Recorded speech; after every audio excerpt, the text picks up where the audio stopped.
دسمبر میں پاکستان 7 ٹکڑوں میں تقسیم ہو چکا ہوگا، نقشہ دے دیا 2006 میں۔ بہرحال اللہ کا شکر ہے کہ 2006 تو گزر چکا، لیکن یہ کہ بہرحال دنیا کیا سوچ رہی ہے، سن تو صحیح جہاں میں ہے تیرا فسانہ کیا، دنیا کیا کیا سوچ رہی ہے۔ رین کارپوریشن کی کہ جو ہے وہ پیشن گوئی، وہ عزیز واقف آپ کو سنا چکے ہیں، 2020 میں پاکستان کے نام سے دنیا کے نقشے پر کوئی ملک نہیں ہو۔ یہ کیا ہو رہا ہے، کیوں ہو رہا ہے؟ اب ظاہر بات ہے کہ خاص طور پر بلوچستان تو بالکل سیسیشن کے اور علیحدگی کے دہانے پر کھڑا ہے۔ کل کا دھماکہ نوٹ کیجئے جو ہوا ہے عدالت کے اندر، جج سمیت 16 آدمی ہلاک ہو گئے آن دی اسپاٹ، 50-60 زخمی ہو گئے۔ یہ کیا ہو رہا ہے؟ بہرحال یہ جان لیجئے کہ اب صورتحال جو ہے وہ نفاق باہمی جو ہے، اور یہ عصبیت سندھو دیش بھی بن جاتا 1983 کے اندر MRD کی تحریک کے دوران جب ضیاء الحق صاحب کی حکومت تھی۔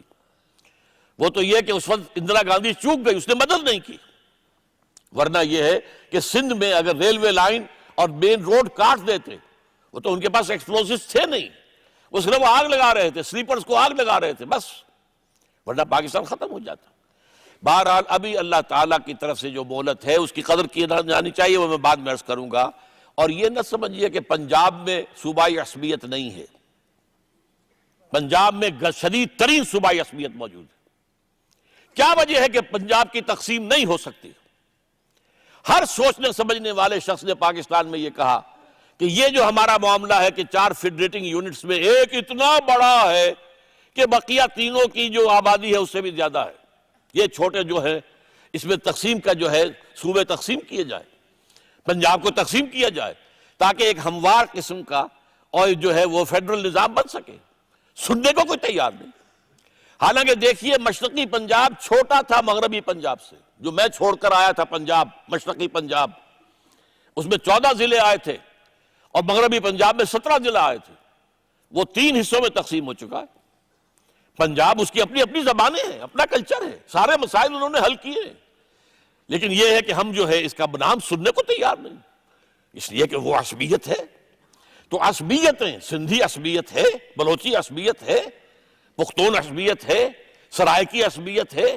یہ دوسری بات ہے کہ سرائکی جو ہے اتنا قدیم مطالبہ ان کا ہے کہ علیحدہ صوبہ کر دیا جائے، پنجاب تیار نہیں ہوتا۔ تو یہ تو پہلا نفاق باہمی ہے۔ دوسرا نفاق، اخلاق کا دیوالہ نکل گیا۔ حدیث نبوی میں ہے منافق کی نشانیاں 3 ہیں، جب بولے جھوٹ بولے، جب وعدہ کرے خلاف ورزی کرے، امین بنایا جائے خیانت کرے۔ دوسری حدیث میں ایک چوتھی بھی ہے کہ اگر جھگڑا ہو جائے تو آپے سے باہر ہو جائے فوراً۔ یہ 4 جو ہیں، یہ 4 گز لے لیجئے، اپنے معاشرے کا جائزہ لے لیجئے۔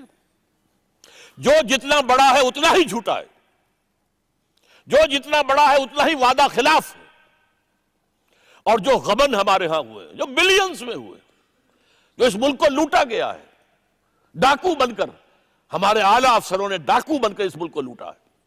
یہ سارا معاملہ کیا ہے؟ نفاق باہمی۔ اور حال کیا ہو گیا ہے؟ 2 آدمی ذرا سا جھگڑے فوراً چاقو نکل آئے، اور معلوم ہوتا ہے انسان کی جان مکھی کی جان سے زیادہ نہیں ہے۔ یہ وہی اذا خاصم فجر، جب بات کرے جھوٹ بولے، جب وعدہ خلافی کرے، اور جب امین بنایا جائے خیانت کرے۔ اذا اؤتمن خان، اذا وعد اخلف، اذا قال، اذا حدث کذب، واذا خاصم فجر۔ وہ اخلاق کا جو ہے دیوالہ نکل چکا ہے۔ نمبر 3، اہم ترین بات اب عرض کر رہا ہوں، نفاق، سب سے بڑا نفاق۔ کسی ملک میں اہم ترین دستاویز ہوتی ہے اس کا دستور۔ میں سخت الفاظ استعمال کر رہا ہوں، معذرت خواہ ہوں، پاکستان کا دستور منافقت کا پلندہ ہے۔ منافق کہتے کسے ہیں؟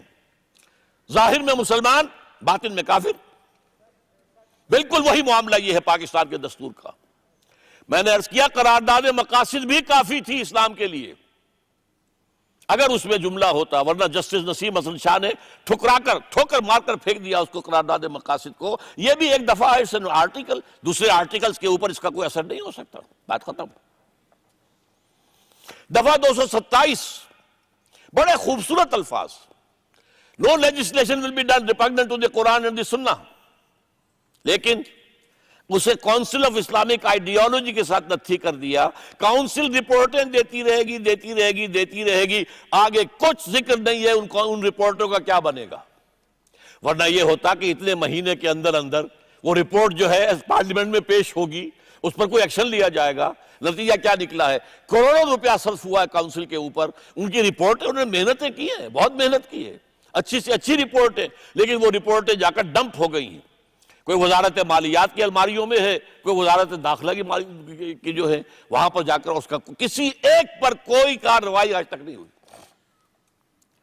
نمبر 3, ضیاء الحق صاحب نے بڑا کارنامہ کیا, تیر مارا, فیڈرل شریعت کورٹ بنا دی. اور اصولی اعتبار سے یہ بہترین طریقہ ہے اسلام کے نفاذ کا. ایک عدالت ہو, اسے یہ اختیار ہو کہ اگر کوئی شے خلاف اسلام ہے وہ فتویٰ دے دے کہ یہ خلاف اسلام ہے. وہ اگر مرکزی حکومت کے دائرے کی چیز ہے تو اس کو نوٹس چلا جائے, اتنے مہینے کے اندر اس کو ختم کر دو, ورنہ یہ کہ یہ کالعدم ہو جائے گی اور ایک ویکیوم کریٹ ہو جائے گا. صوبائی حکومت کا معاملہ تو صوبائی حکومت کو نوٹس جائے گا. بہترین ہے, میں سمجھتا ہوں اصولی اعتبار سے یہی طریقہ کار. لیکن اس کو 2 ہتھکڑیاں ڈال دی, 2 بیڑیاں ڈال دی.